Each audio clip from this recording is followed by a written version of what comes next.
Welcome back to the Chit-Chat Show, where the chat decides where we go. Today we got Dan, the chess man, in the building. First question for you, Dan. What do you think about the Bong Cloud opening? Well, that's a tough question because it's always hard to gauge the audience and how stupid you want to get as far as do you want to get into the weeds. But of course, it's a terrible, terrible opening, which is why it has its namesake of the Bong Cloud. Because yes, it's supposed to be that you wouldn't play that opening unless you just took a massive hit off of a bong. But yeah, that's taking your king pawn and moving it up 2, followed by your king moving up 1. Wait, that's my And so, standard opening. well, see here, there are downsides, but there's definitely a way to play it. There's also a good way to play against it. And of course, I actually was fortunate enough to play the world rank number 2 when he used that opening. So it was actually a pretty wild experience being able to play Hikaru Nakamura on his live stream. So wait, what? Pretty wild stuff. No, I didn't know before this show that you were the opponent. Wait, really? I sure was, and it's on chesswithinvestors.com. Wait.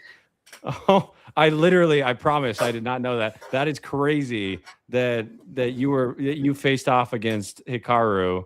What is your bullet elo? So my bullet, I haven't played ranked in quite some time, but I am over 1,000 on bullet. My son, who's basically my practice opponent all the time, he's hit 1,800 on chess.com for bullet, and so he goes really easy on you. I think he does sometimes, but that's basically one of the big things that came into creating Chess with Investors as a show. It was to basically give lots of reasons to create an environment for my son to learn as much and as quickly as he can possibly stand. Because of course, you want to be a little bit careful of how much you push your kid to success, right? Yeah. Yeah, that makes sense. Let me pull this up. Let me pull the event up. So I like to have the LinkedIn up at the. So we got 2 comments already. What's up? What's up, Kathy and Lori? Welcome into the show, guys. We try to make this an interactive show with chat, so whatever we're talking about gets overruled by whatever chat wants to talk about. Chat gets to decide where this show goes. That's the biggest rule of this show by far, is that chat decides where we go.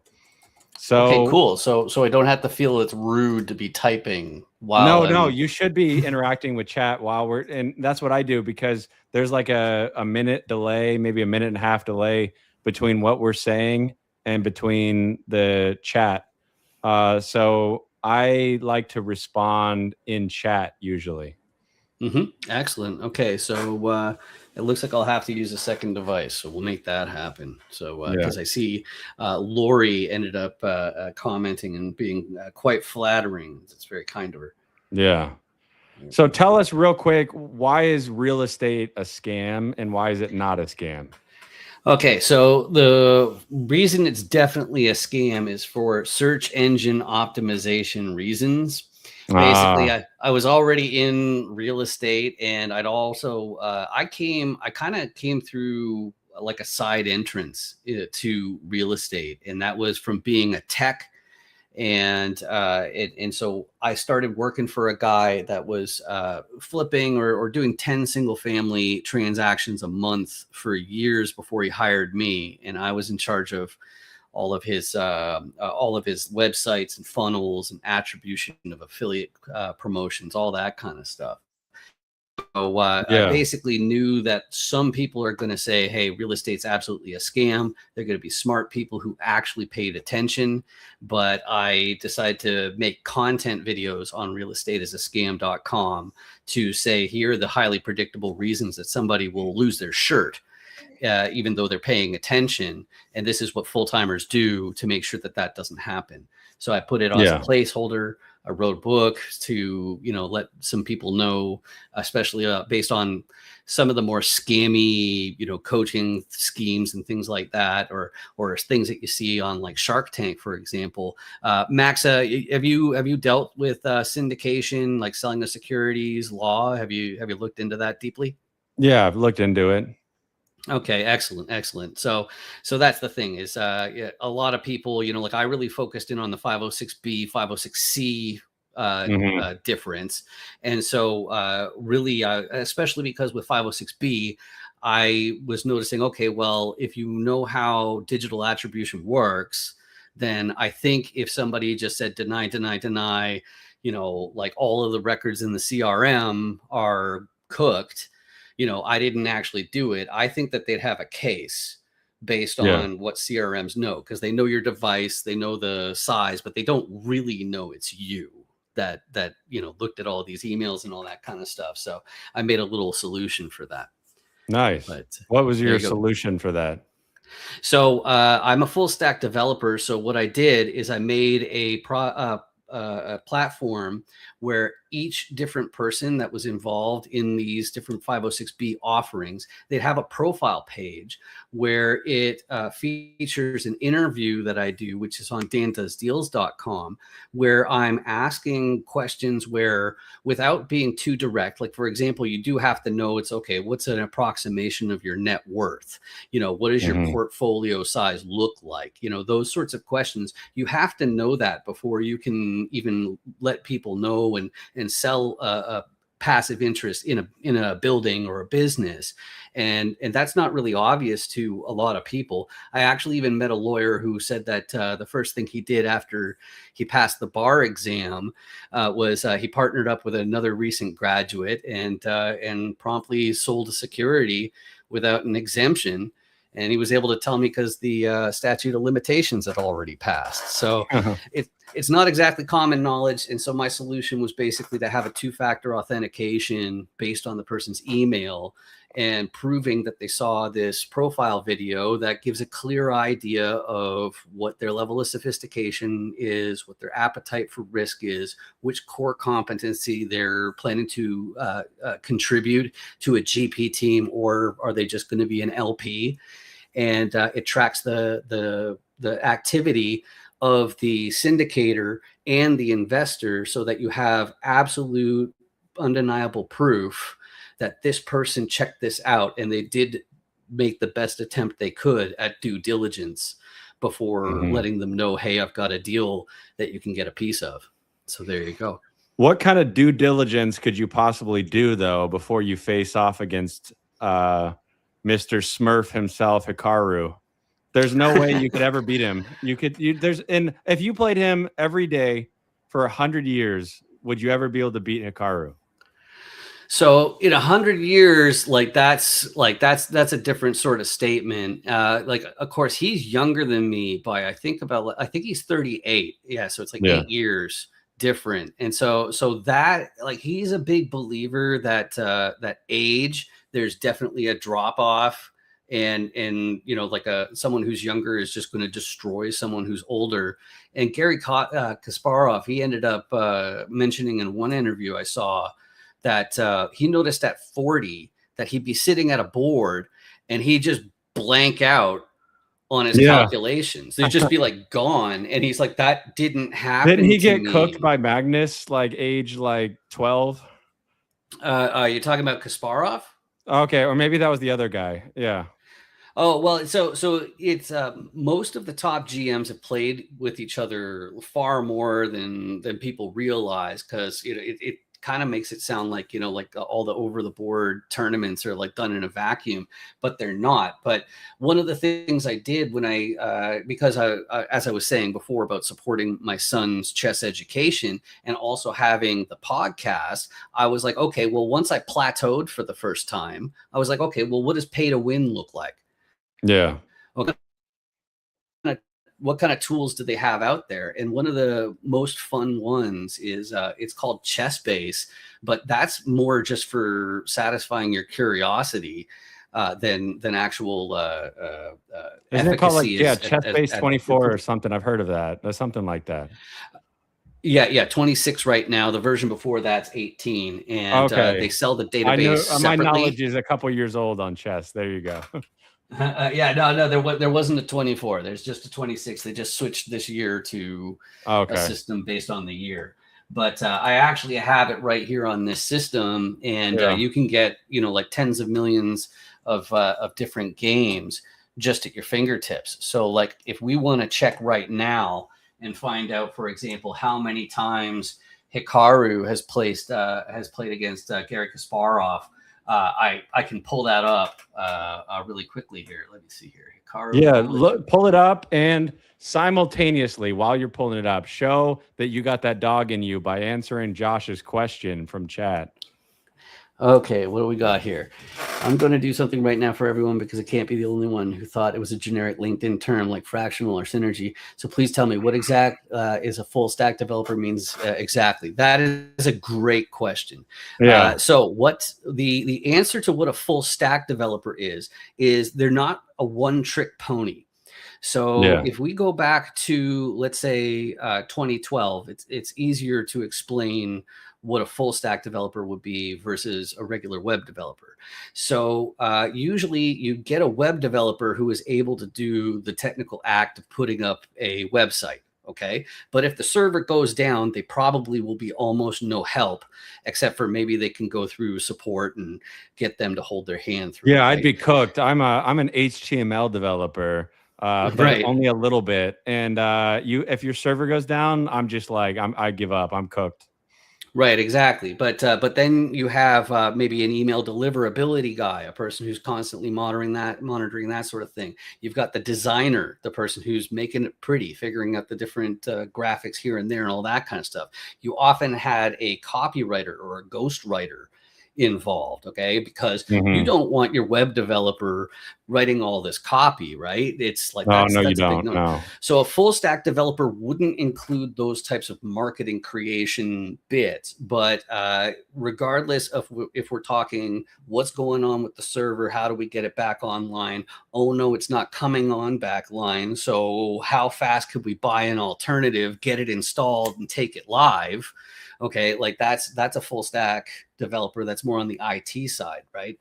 But if you are a full stack developer, I would argue you should be able to create a web-based application with no assistance from anybody. Or anything. Yeah. It's like you'll have tools. People use libraries to make like mobile responsiveness a little bit simpler. If you're just doing HTML and CSS, the mobile responsiveness isn't so wonderful, but there you go. So hopefully that clears it up. Like full stack developer might include email deliverability. I know it does with me because I clambered up the ranks to CTO with that gig. And then when I saw what my boss was pulling in, I'm like, okay, like clearly I was on the wrong side of the right business, and I made the jump. And so it's been a pretty crazy thing there. But hopefully I answered what a full stack developer. No, you did. So there's a little bit of money in real estate if you do it the right way. That's what you're saying. You jump ship, and now you're like, I gotta like kind of chase after the dollar bills, y'all. Well, that was basically what made me make the jump. Basically, I was a super private person. I didn't have an audience. I actually would do everything I could to be a digital ghost. But then I found out that I couldn't afford privacy anymore. So, I can't either. I can't afford privacy. Right? It's brutal. So anyway, so now that I've got this up, let's find here. I know I also have to answer Lori's question about Kasparov. I'll get to that in a second. We're trying your best impression of Hikaru right now, where you're like looking up at the ceiling, like, okay, I got to answer like questions 3, 7, 9, and then I got to give a lecture on A, B, C, and D. Yeah, that's exactly it. Oh, and my sandwich, yeah, it's a Trader Joe's, right? So I have right here. It looks like how many is this? Yeah, it doesn't say exactly. Actually, oh wait a second, I can share my screen because I'm a smart kid. Share screen. Yeah.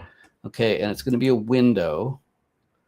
and it's going to be this one right here. So we're going to be showing the inside of chess base. If you want to take that onto the stage. Okay. You see it in there you go. So this is the inside of chess base 18. So it's only 1 year old. And so these are all of the games between Hikaru and Kasparov. Now, of course, the next one you'd want to know is Carlsen. And here he is right here. And so you've got significantly more games. And every single one, I can just take a look. Okay, well, that's a draw. And who wants to watch a draw? So do we want to find one? Well, that's why classical chess is boring, because it ends in a draw like 90% of the time between two GMs. True, but people watch soccer and it's exactly the same. Yeah, that's true. But I don't know. Those people don't have their sanity. Whoever watches soccer, you don't have your sanity.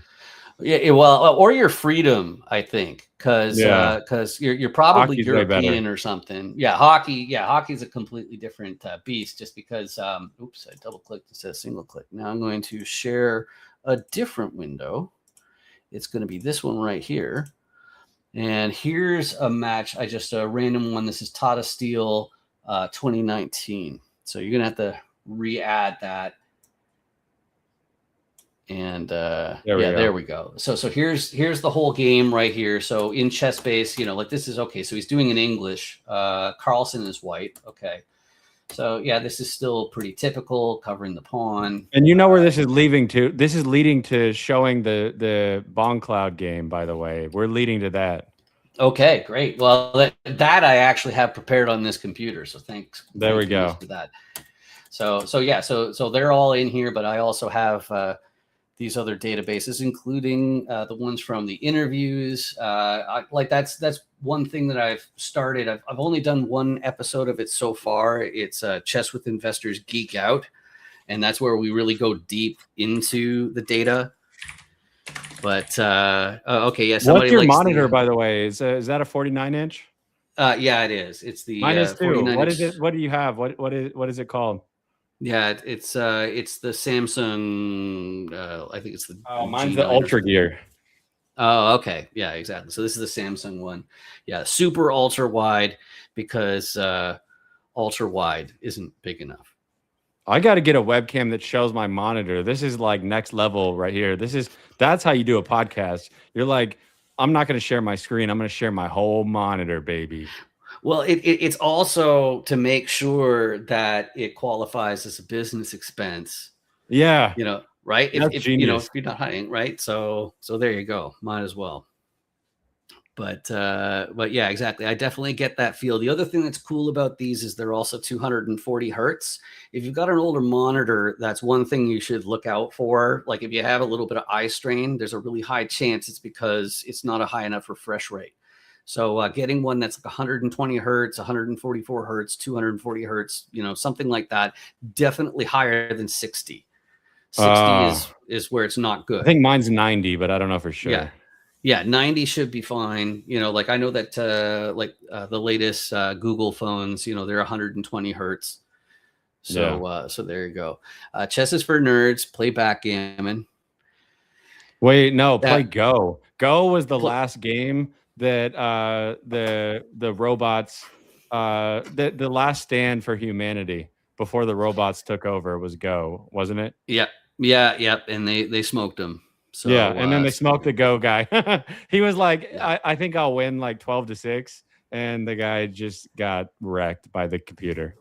Yeah, and it's actually pretty interesting digging deep into that. Like I heard Kasparov in a little clip just about a week ago saying that if you're in a closed system, that's where the robots are going to absolutely smoke us. But if it's not a closed system, we're going to win. I like to compare it to the Socratic, from Plato, actually, the allegory of the cave. That really I love that allegory. That's how I knew I wanted to be a lawyer for sure when I heard that allegory.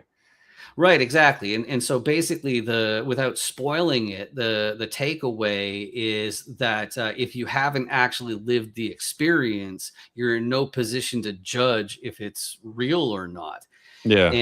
And so that's the paradox or the problem of AI, which is just that they haven't actually seen a real strawberry, I guess would be the way to say it. And of course, I love that too, where you ask how many R's are in the word strawberry, and it keeps saying 2. Yep, strawberry. So there you go. That's fun. So okay, show us that. Do you have that game where Hikaru was a little bit on the sauce or whatever he did with that move? Yeah, sure. Let me see here. Actually, I think I already have it in this database, and I will know if I see. Okay. So, and wait, well, give us the background. When you match up against him, did you know it was him? Oh yeah. So what happened? It was a big, to a huge degree, it was a matter of right place at the right time. And for the background, so you guys know, Dan played the number 2 ranked chess player who's number 1, I believe, in some form, like Bullet, right? Yeah, that's right. And he's number 1 in America. So yeah, that's what really matters here, right? Okay, share. There we go. Here's the game, and I've got the full computer analysis. All right, walk us through the game. Okay, so there's a couple things. Oh, you haven't added the. Oh, let me add it on the screen. Yeah. There we go. All right.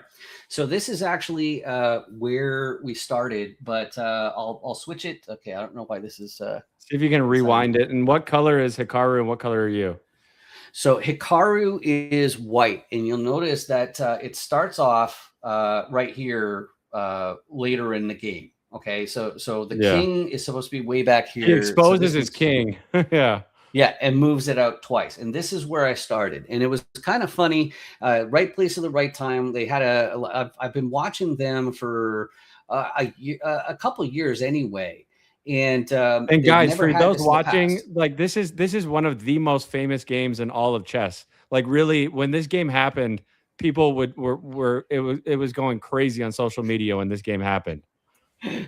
That's hilarious. So anyway, I was a little bit freaked out because the thing is, they told me to go to, it was like chess.com/play, but yeah, I actually had to be in chess.com/play/live, and I was freaking out because I'm going like, oh, to play him on live stream because they picked me, and I was having connection issues. I'm like, oh no, I'm going to miss my chance, right?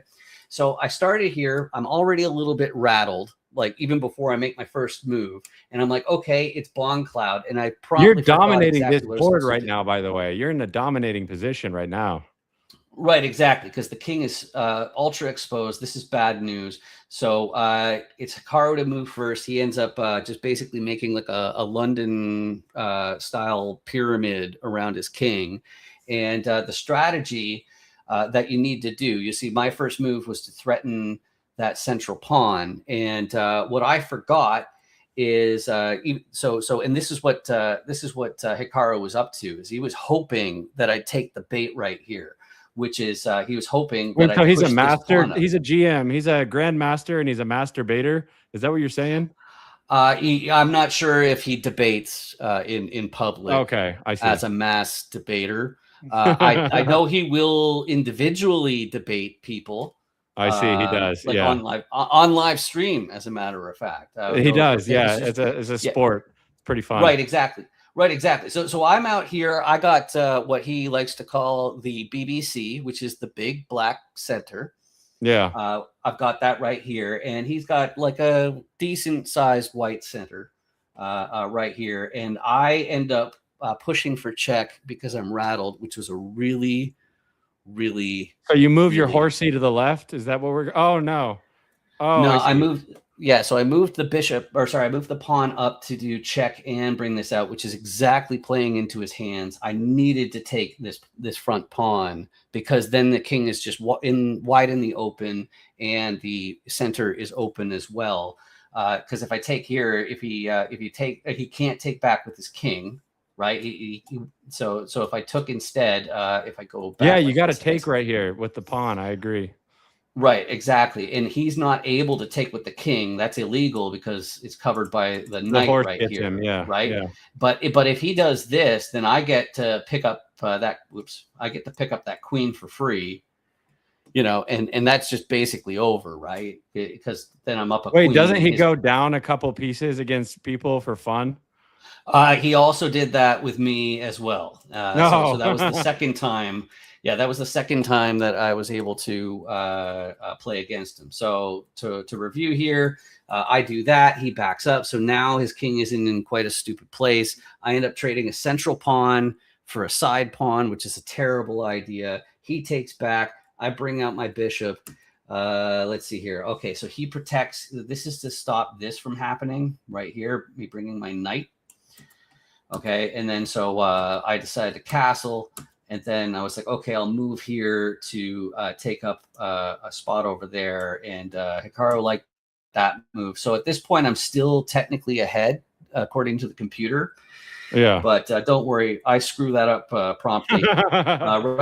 Right about here, I think it's even. I throw in a check. So this for is those who are watching, Hikaru did the most troll opening that you can do. He's trolling with his opening. Yeah.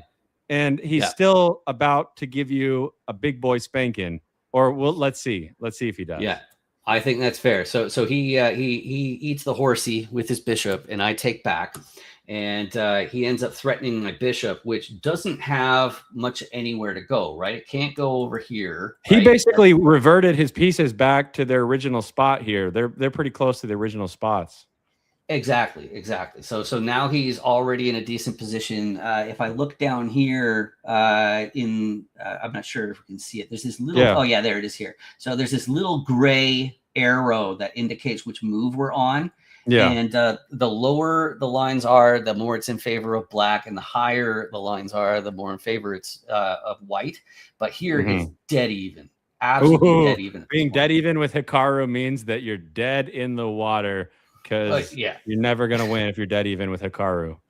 Right, exactly. So this is where do we go? Okay, so he ends up covering his knight to basically be able to take up this spot, or he's got who knows what his ideas are. And he can do like, how many moves ahead can he do roughly? I've easily seen him like within his head blast through 14 moves. Yeah, 14 moves. Yeah, that's what I was thinking too. Was like I was thinking about 15. But right. But as far as opening theory goes, that's a completely different question. Okay, like opening theory, it's not strange to know everything 30 moves deep at the top level. So it's like from move one. Unless you do the Bong Cloud, nobody knows how to do the Bong Cloud until this game. Nobody knows how to do it. Magnus did it a little bit, but Hikaru perfects it with this game. He does the chef's kiss right here with the Bong Cloud. Exactly. So I start trying to take up more space on the queen side. He completely dodges back. This is a terrible move because it's just. What are the percentages now? So now he's already winning, and I can actually add Stockfish.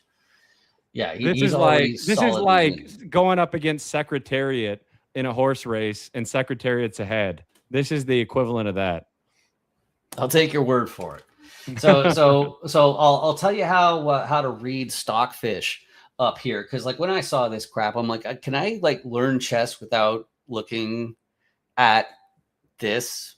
And you could, but I think it's better if you do. But what you need to notice is up here you have the engine Stockfish 18. This is the evaluation, which means it's as if Hikaru has 3.3 extra pawns. Okay, that's how it evaluates numerically his position. So he's ahead as if he had 3 more pawns. And here I've got 5 different lines here that it's comparing, and you can see that they're going from move 14 to move 26, or even as far as move 29 when they're doing all of this.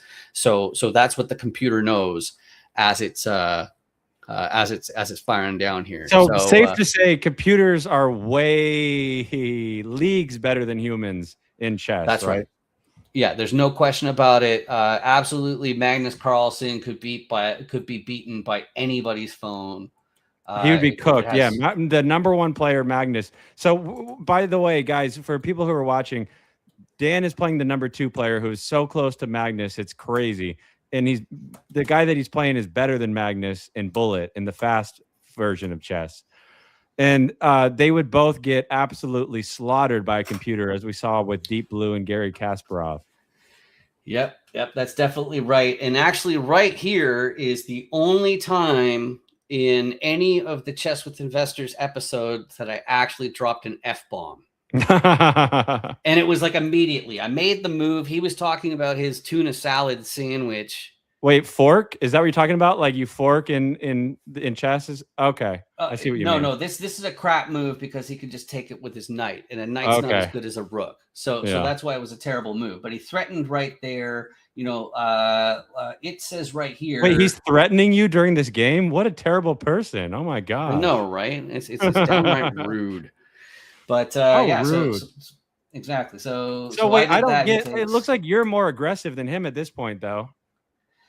Well, I'm already aggressive. Down a rook, right? So I'm just in this part right here. Wait, where did you lose your queen? I got lost. I didn't see. Right here. Let me see. Go. You're going too fast for the viewers. They're slow. They're even slower than me. Their elo is like 23. Right. Exactly. So he threatened my bishop with his pawn. And so I ducked out of the way while still protecting my queen, who otherwise would be hanging when it would actually be mate. So that's really, really, really bad. Yeah. Yeah. So that's how the queens got off the board. And then he threatened the bishop. This is blitz chess, by the way. So I had 3 minutes against him. So and does he also have 3 minutes? Yes, that's right. Okay. Because he sometimes does a time advantage for people. He'll do like 10 minutes versus 3 minutes sometimes. That's exactly right. So here my bishop is hanging and I can't even get it out of the way. Like this is really a disaster, right? Because like I can move my rook down here to protect. Oh yeah, you're losing that middle bishop no matter what. Yeah. Actually, I see that I can actually move it right here to e7, and then he doesn't have the part there, but that's not how it went. He ended up taking. I ended up giving myself some luft to escape. He ended up pinning the pawn there, which is really bad because now if I do that, then he takes. You know, like this is so over. And here's the mate. And for you guys that are watching, Dan can beat 99.999% of people in chess, but Hikaru can beat 99.9999999999999. Keep going % of people in chess. Yep, that's exactly right. And he's done all sorts of stuff like that. So, yeah, the second game that I played against him, I actually had queen odds. And it was actually funny because I was like one of the problems of that last match was that it started me off with an e4, e5 opening. And I never do that. If somebody hits me with an e4, I'm hitting them back with a Sicilian. Yeah. So even on move 3, I was in uncharted territory, and that's how you lose. Mm-hmm. Yeah, you know, when you don't know what to do, that's how you lose, right? Yeah, that's exactly right. That's exactly right. So there you go. So how excited is chat for peanut butter / chocolate chip cookies? Well, Gina says, I'm so confused. She wants to another topic, an easier topic. She's too confused. But basically what happened is that the one of the greatest chess players who ever lived did a troll opening against Dan and laid the smackdown on him and gave him a little bit of a lesson. And it's a massively viewed game on social media. Yep, that's right. Chesswithinvestors.com is where I host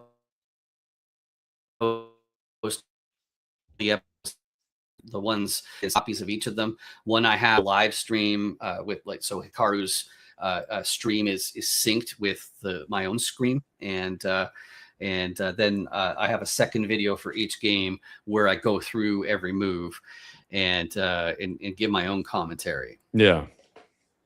So if people are learning chess for the first time, let's say they've never played, and let's say they're like later on in life, what are the top 3 things they can do to learn chess? So the first one, there's a lot of controversy about this one among grandmasters, but I'm quite certain about this one in particular. I guess I'll give you one definitely do not do, and then I'll give you three absolutely do. Okay, so the one absolutely do not do is study a bunch of trap openings. Okay, that is the biggest waste of time. Like when Magnus beat Bill Gates in like 4 moves, like a trap opening like that. Yeah, anything like that, like that's just like you're wasting your time. Okay, study something else. Okay, and it's not because you're gonna beat somebody and embarrass them. It's because you're never going to beat somebody because they know the refutation to those trap openings, which is why that brings me to my first absolutely do when you're studying, and that is you need to take up enough of an opening so that you won't get cheesed just right out of nowhere. Okay. Yeah. So those That's me. I get cheesed. I just try to establish some of my pieces and then I don't know what I'm doing. I just get cheesed. Yeah. That's exactly what I found when I hit my first plateau.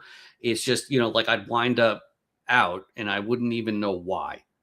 Like it's like I don't even know where I went wrong. And now I know that my first like from when I was a little kid and what I remembered of my openings then, it's like, okay, just try and control the center. So I'd always try and control the center.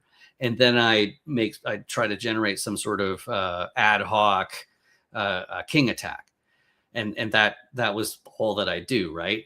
And then I got mad, and then I ended up hiring a chess coach who actually in the province I'm in here, Quebec, he actually is the top under 18 winner, and that was like the year after I started taking lessons from him. So I took lessons for a couple months to basically say, it's like, okay, so where am I going wrong?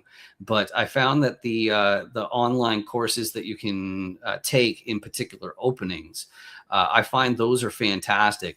But afterwards I found that there are speed runs, like from Chess Bra. He did a King's Indian speed run where every time he was white, he'd do the King's Indian attack. Every time he was black, he'd do the King's Indian defense. Now, of course, that brings me to I'll call it 1B of the absolutely must do's. So you need exactly 3 different openings. Okay. You need a white one, or you need a white one. That's whatever you want. And then you're going to need a black response to E4. That's the king pawn moves up 2. You need some sort of answer to that. And then the third one is you need some sort of answer to D4, which is the queen pawn up 2. Okay. If you have those 3 and you know how to avoid the cheese openings, then you're at about 1,000 elo. Oh, geez. So I'm way below that. Yeah, man. So that's it. So then, as far as my clear out number 2, I think Puzzle Rush on survival mode is the best one to use on chess.com or where? On chess.com or leechess.org. Leechess.org is completely free, and chess.com hasn't started paying me yet. So if we can get that fixed, get out of here, chess.com. We don't like you. No, we should tag Danny Wrench. Okay, he's the chief chess officer. He's on LinkedIn. He's gotten more active. Let's tag him right now. We'll make him get. How do you spell wrench? Wrench is RENSCH. All right, we're tagging him. All right, cool. Yeah, so he's the guy who's like basically PR, and he also makes the chess decisions because he's an IM. So he's an international master. So he's not. He didn't get his norms for being a grandmaster, but yeah, really fascinating story. I bought his book called Dark Squares, and it's his childhood growing up in a cult. And it was a cult that basically weaponized his chess skills to basically recruit more people. So it was absolutely imperative that he got better and better and better at chess. At all costs, and it's far beyond anything that's reasonable. That's cool. Is that one of the best chess books in your opinion? What's another really good chess book? So that's a chess themed book rather than a chess book. Yeah. Okay. because like you're not going to learn anything about chess positions or anything like that from that book. But really, that brings me to back to number 2 I was saying there, which is the puzzle rush on survival mode is the one that you want to do, especially from near the beginning, because the first bunch of them, it's training you to spot checkmates. And if you can't spot a checkmate, you're never going to win, right? Because I just let the computer spot the checkmate for me, though. Right, but that's against fair play. Oh no, I don't use it as after a real-time assistant. No, when it's after I'm already done, after I'm cooked. Exactly. There you go. Okay, there you go. I've met a few women who said that same thing. Natalie said she plays chess to lose the person because I suck at it. Like, honestly, you're doing the God's work when you do that, because it really is a rush, even if it's undeserved. When you win a chess game, it really is a great feeling. And I found the thing that's helped me tap into some staying power with the game, and why I turned into the show Chess with Investors, and where we talk about in what we're doing in our investments while we're playing a live game of chess at the same time.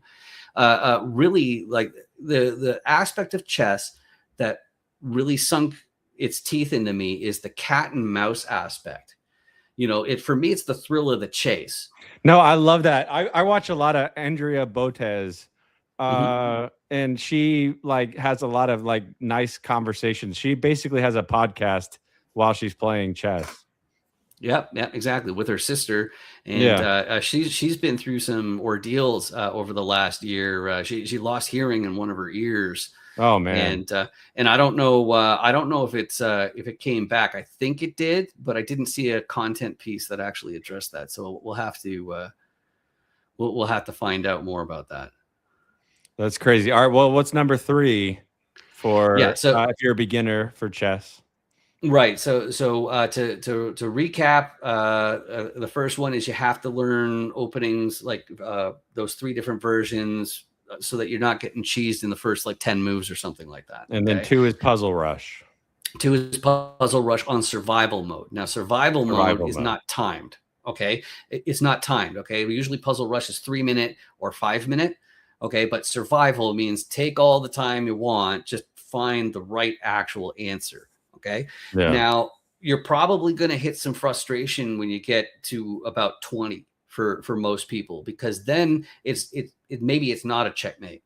Maybe it's because, you go zip, zap, zoo, and you're up a knight or something like that. So it's not going to be a clear win. And that's where they stop being quite as much fun. But if you actually are inspired to beat people even more, then that's what it is.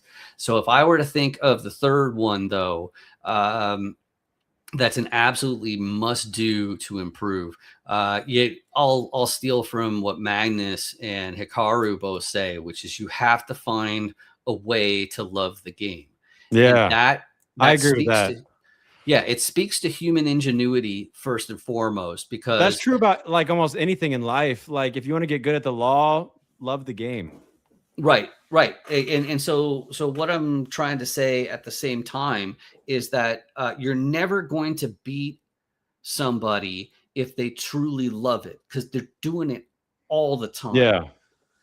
So it's like really, playing ping pong against me. Like nobody's going to win unless you're like one of the top ping pong players. You're just not going to win, because I play against robots all the time. And I just like, I'm always hitting, but it's like, it's true. If you play against somebody who just loves whatever game you're playing, like your chances are you're not going to win, but you could have a fun time. Absolutely. And Kathleen's also mentioning about how she beat her dad once at 14, and she thinks it was because he was late and he was tired. Wait, that's true. I beat my dad late at night one time when I was about 14, and I think it's because he was tired, because he's much better than me at chess. Oh, that's funny. Yeah, it's my parents weren't into games particularly, but they liked giving games to us so that we'd play them and leave them alone. When did you start playing chess? So my grandfather taught me when I was I think I was maybe 8 or something like that. And, that was basically just how the pieces move and all that kind of stuff. And I ended up borrowing a book from my elementary school's library that gave that idea of like, okay, well, here's like the scholar's mate, and here's some basic principles, like make sure you try and control the center. And of course, I had to always return it, after a short, tiny amount of time. And so I wouldn't get to practice all of it or whatever. But my issue was that because I grew up where there weren't that many people at my school, I ran out of opponents so quickly. It was ridiculous. And I'm kind of suspicious that Elon Musk is in that category. He said this is he was basically saying, oh, because there's no fog of war, there's no upgradable items or anything like that. But I don't think he has any concept of exactly how crazy chess is. Yeah, Elon's clueless. He's a clueless guy. I would smoke him in chess if I played Elon. Right. Yeah, exactly. I think everybody thinks they're awesome at chess until somebody, adopts them. Yeah, no, I agree. So tell me about the 3 things for investors. Like you did the 3 things for beginner chess players. What about for beginner investors? Okay, so there's a few. The first one, of course, and this isn't because I'm talking to a lawyer right now. It's you need to get into the details. You should have an attorney review whatever you're doing, because there could be some really dumb crap that you're agreeing to. And I like one thing, as I was learning about compliance and basically how people get into hot water when they're in real estate deals or things like that. One of the things I found out by hanging out with an attorney who invests with his own fund on a regular basis, I didn't know that judges encourage attorneys to keep cases out of court. Oh, yeah. Oh yeah, that's the number 1 rule of in as a trial lawyer. That's what I do primarily. The number 1 rule is how can we resolve this and get this off of the judge's docket. Judges want to have a rocket docket or want to have no docket. They want stuff off their docket. They want this case to be settled. They want it to be resolved. They want litigation to be avoided. So what we do is litigation avoidance.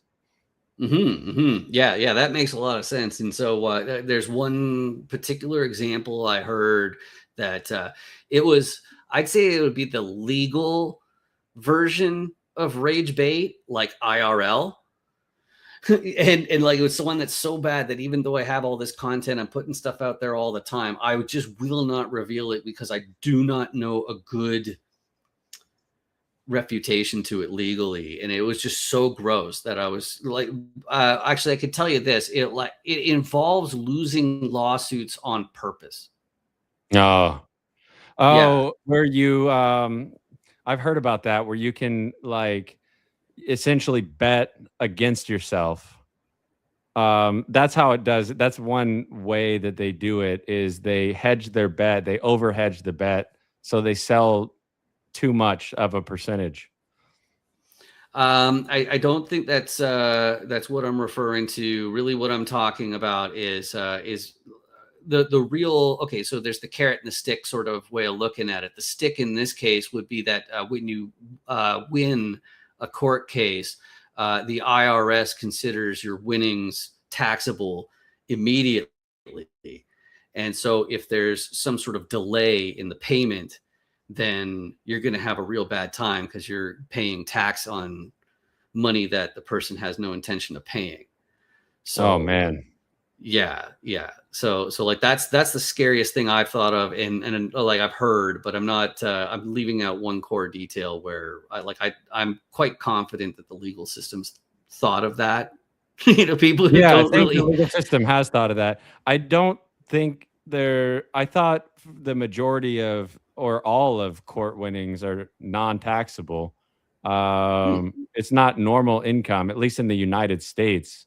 And I am not a tax lawyer, so my advice on I don't give advice on that. It's not advice, but especially in like a personal injury, That's non-taxable, is what my understanding. Right. And I think this would be a more matter of relationship between general partners as basically like an extra thorn sort That's of just thing. a breach of contract. Yeah. Right. So yeah. So you got what I'm saying, and like when we're offline, I'll give you the finer detail about what's included. That was really terrifying. But so what else are the beginning on steps? The beginning steps for investors, for beginner investors, the top 3. Yep. So the second one is to realize that real estate in general is a very expensive sport. Oh yeah. And so you're going to run out of your own money really, really quickly. And there's nothing more unpopular than a real estate investor with no dry powder. Yeah. If you got nothing to invest with, and I think you can figure out that I've been there, I've done that, I've got the T-shirt as far as not having dry powder, and so I see exactly what basically happens in the community when that comes around. So because it's so capital intensive, you are going to need to talk to a lot of people who already invest in real estate. And I don't care which form of real estate, which real estate play you're doing. I think you're going to benefit from knowing everybody in your area who's doing regular investing. And I'll give the most unintuitive example I can. Let's say you decide to invest in tax liens. Okay. You don't hear syndicators say tax liens because they're offered by the municipality. Okay. There's no way to get in the middle, and the banks can't even get in the middle of tax liens, buying up these tax liens. Right. So, but the problem with buying tax liens, if you understand the real big risk, is that you might end up owning a property and not being able to make money from it, and not being able to get, like sell it for what you paid for it, or whatever. What do? Well, you better know a whole whack of fix and flippers and wholesalers so you can liquidate that thing fast. It's like hot potato, right? Oh yeah. Well, there's a lot of hot potato ones, and that's something that because of my Buddhist side, I just walked away from even collaborating with them. One example. Did you know the Buddha walked into a pizza shop and he said, "I'll have one with everything." Make me one. No, make me one with everything. Damn it! You stole my joke, bro. No, that's good. Okay, what's number 3? So number 2 was basically make sure you know everybody. And then the third one, you could argue it's part of number 2, but like this is really more of a commercial real estate. Like if you're buying apartment buildings, if you're buying strip centers, like shopping malls, anything like that. Make sure that you don't get anything under contract, that's what coaches will tell you to do. They'll say, "Oh, you get it under contract. That way you control the deal." Do not get it under contract unless you know at least 3 deal sponsors. Okay, I'd say 5 is better. Okay, and when I mean a deal sponsor, you're not going to be eligible for a commercial loan if you and your doctor friends or lawyer friends decide to chip in $150,000 each, take over this building, get a commercial loan to take it over the same way you do with an Airbnb. Well, you're going to get a rude awakening, because to be eligible for the commercial loan, you have to have somebody who already owns a similar asset to prove to the bank that, hey, I know how to run these. I'm not going to take all your depositor funds and then buy an asset, run it into the ground, and lose all of everybody's money and ruin everybody's day. So that's why. So you have to know multiple sponsors, because if you only know one, they have negotiating power that they're never going to let you know. And it can be absolutely devastating. Like they can say, "Hey, my whole network is all tapped out, so I'm afraid you're going to have to take a haircut on this one, but I'm sure you're going to get rich on the next one." And that's an infuriating situation to be in, especially if it's your coach and you paid them like $40K to train you. And, like they're just conveniently leaving that out. "Oh, hey, by the way, I'm the only sponsor and so that means you have to work with me or you're not getting funded." by any That's bit. what I do. I scam my students. I hustle my students. Yeah, I guess they think that there's another one's born every minute or what it is, but Yeah, yeah, another it's sucker's born every minute. Yeah. right, exactly. So, what is paradox of meat? It's plagiarized, and I usually adapt it to say I'm a paradox of meat, nerves, consciousness. But it's just basically it's a good one-liner, right? It's like I am the paradox of meat. So is it like a Buddhist spiritual kind of thing? No, not really. It's just more like clickbait. Ah, So dang it. No, yeah. we can get to levels to this. We can add some depth to this. Come on. Well, yeah, exactly. So it's not like like I'm a paradox of meat. I don't think I'm the paradox of meat. I think the paradox of meat would be a broader topic as a whole. But I'm definitely, of meat. I'm somewhat of a paradox. This stream sponsored by Arby's. We have the paradox of meat. I love it. I hope the check's in the mail. The checks in the mail, including to that guy that we tagged. I said, sponsor me, please, LOL. Yeah, exactly. That's the best way to approach people, by the way, is to just tag them and say, sponsor me, please. Oh, I thought it would be you need to sponsor me or you'll have to talk to my lawyer. Exactly. The lawyer's lawyer. Right, exactly. So Natalie is saying in the chat that she's also made of meat. So she's part of the club. That's excellent. Is it meat or is it something else, though? The paradox. What's the paradox? Well, what a paradox is a question that doesn't seem to be possible to answer, right? Oh, great point. I like that. Got him. He predicted your question, Natalie. Natalie Hendricks, whomever you are. She stayed in my guest room a few weeks ago. She was just vibing. She's cool. Yeah, She's a paradox of herself. She releases these videos that are so freaking authentic and genuine that it's like, oh my gosh, like there's so much reality in every video that she releases, So it's like Kathleenception. Yeah. Excellent. Technically, we are meat. I agree. Right, exactly. So Max, you never seem to talk about yourself on this show. So you mentioned that you mentioned trials. So you actually do litigation then, huh? I do. I'm a trial lawyer. I do mostly construction law, but I do also door law, whatever comes in the door, so long as it's not criminal. I can't do criminal. I gotta keep my hands off of that. Okay, so are you a full-time shit poster and a part-time lawyer, or a full-time lawyer and a part-time shit poster? Man, that's the paradox right there. No, I'm a full-time lawyer, part-time shit poster. Okay, excellent.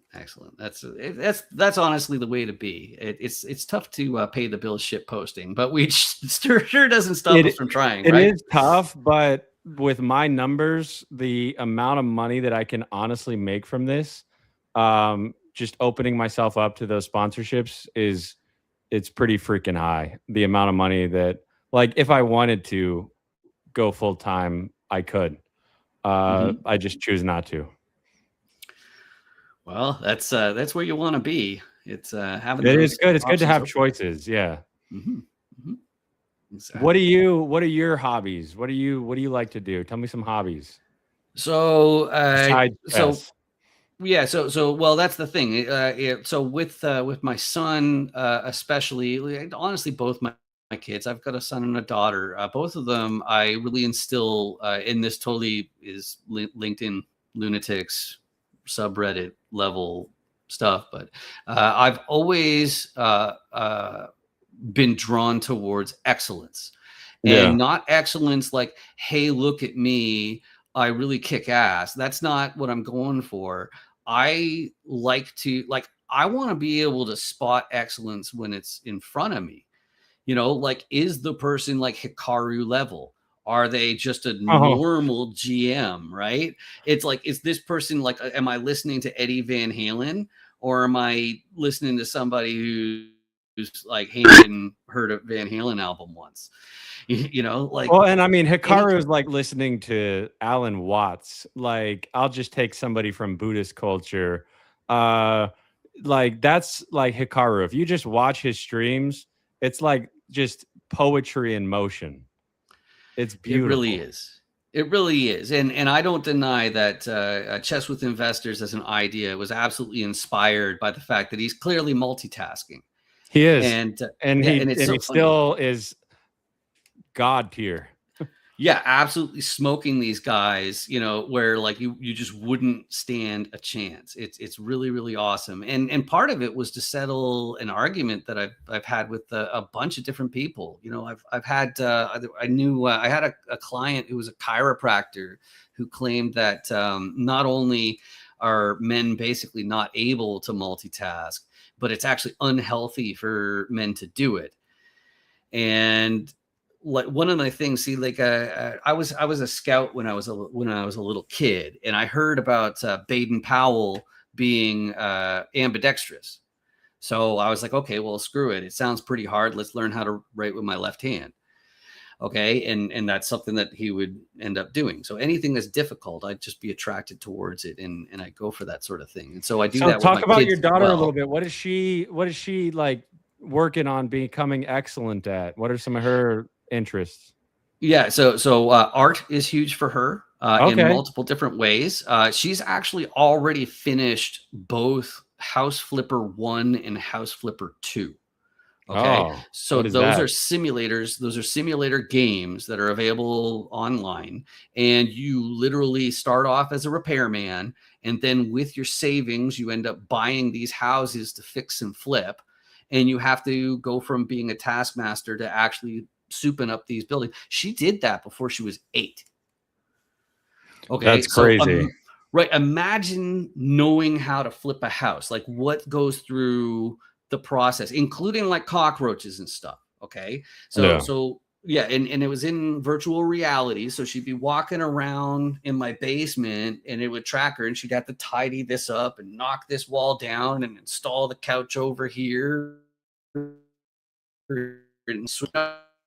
if you want to talk about there being no sort of digital divide with youth, it's like kids like that are walking around and they're competing against your kids, right? So like I really encourage everybody listening to invest in your children, help them become better, because who knows what the economy is going to look like from one year to the next, you know, which skill sets are actually going to be needed. So basically goal setting and goal achieving and understanding the commitment necessary and not giving up, you know, like that's what I'm up to. But I don't want to, you know, make my kids feel miserable, you know, like shoving chess down their throats, for example, right?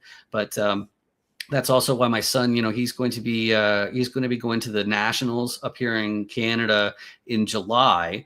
And I'm of the mind that you do have to be aware that you're going to be applying to a university, a college, and things like competing at the national level, it counts. It matters. Okay. So, so I told him, like, I don't care if you literally lose every single match.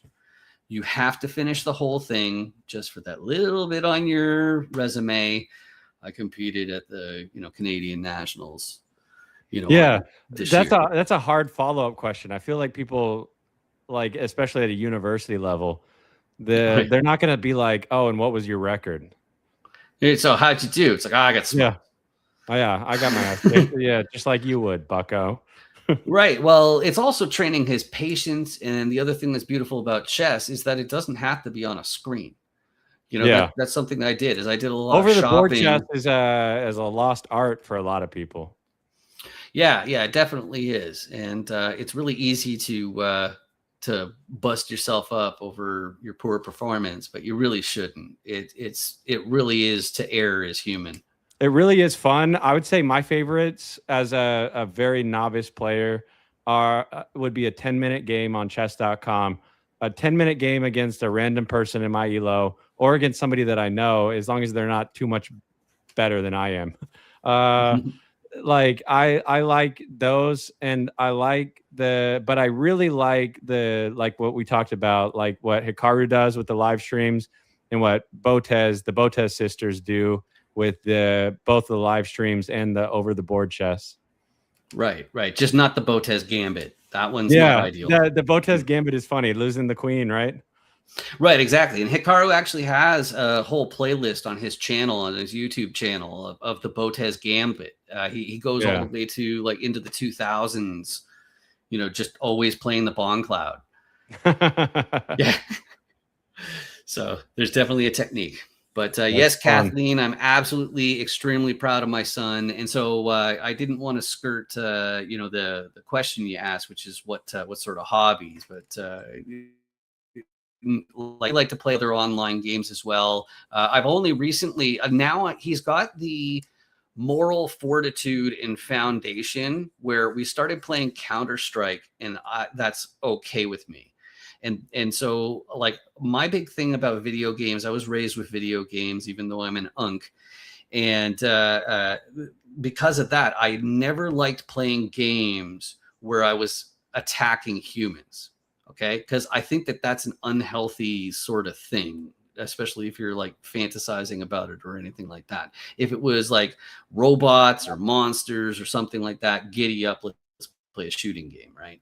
But because I've had, almost 13 years of like discussing difficult moral ideas and how to react in different situations, especially when there's hypocrisy, bureaucracy, those sorts of authoritarian sorts of situations, like what exactly do you do? So, but we also always play as counter-terrorists, just because Big Brother's watching. Counter-terrorists win. Exactly. So we've been playing that. That's fun.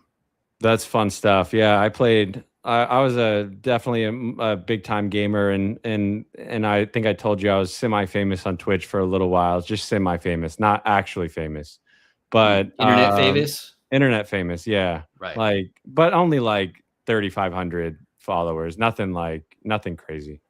Gotcha. But now, like, streaming like this and just getting to talk to people like you, I'm even more passionate about that, like, than playing the games. Like, this is my comfort zone. This is what I like doing. Yeah, you're just like me. Yeah, I came to that realization a couple years ago that I do real estate so I can podcast. I don't podcast so I can do real estate. It's talking to new people who actually have an interesting background, something that I don't know. Like, it's so invigorating to run into people with that different sort of background. So, my man Josh Rouleau just messaged me. He's not watching the show for some reason. He usually watches, but he goes, "I need a new banner. Do you want me to plug chit.com?" And the answer is indubitably plug that shit. Yeah, I need all y'all that are watching to plug chit.com, because Chit is only it with you guys in it. So plug that shit. Speaking of the plug, we got to do the wrap up now, and then we'll do like a 10-minute post game show when it's just me and you. We got to talk shop, for after this. But what is your wrap up for the audience?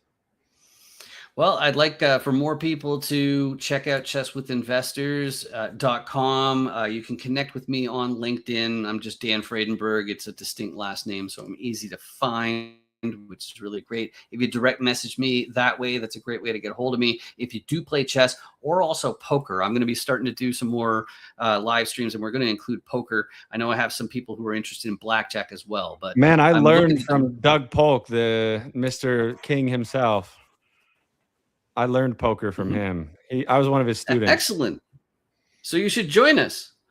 Yeah, no, I'd love to play poker with you guys. We actually have game night in a couple weeks where we're going to play poker, and I'm going to be teaching people. That's another one of my hobbies, is teaching people poker. But I interrupted your wrap up. What else you got? So checking out chesswithinvestors.com would be great. Connecting with me on LinkedIn, especially if you play one of those two games. I'm getting really liberal with what counts as an investor on chesswithinvestors.com, mostly because I started out with just focusing on commercial real estate, specifically apartment building investors, multifamily investors. And so I just think that that's kind of painting myself into a corner, and you need a bigger overall investor base in order to make this stuff work. And just yeah, man, it's hard to find these guests. Yeah, exactly. And the other problem too I've had is I took chess really, really seriously to get to where I am. And so I know that, there are these kids who are becoming grandmasters at ridiculously young ages and things like that. And maybe they've only been playing for 5 years or something like that, and they blasted way past my ability. But one thing I am sure of is every single one of them put in at least as much time as I have. And so I know if you can smoke me, it was not like, you were meditating and then, I know how to play chess like Magnus Carlsen. It's like, it doesn't work like that. It doesn't work like that. You got to like study and practice and lose and lose and lose and lose.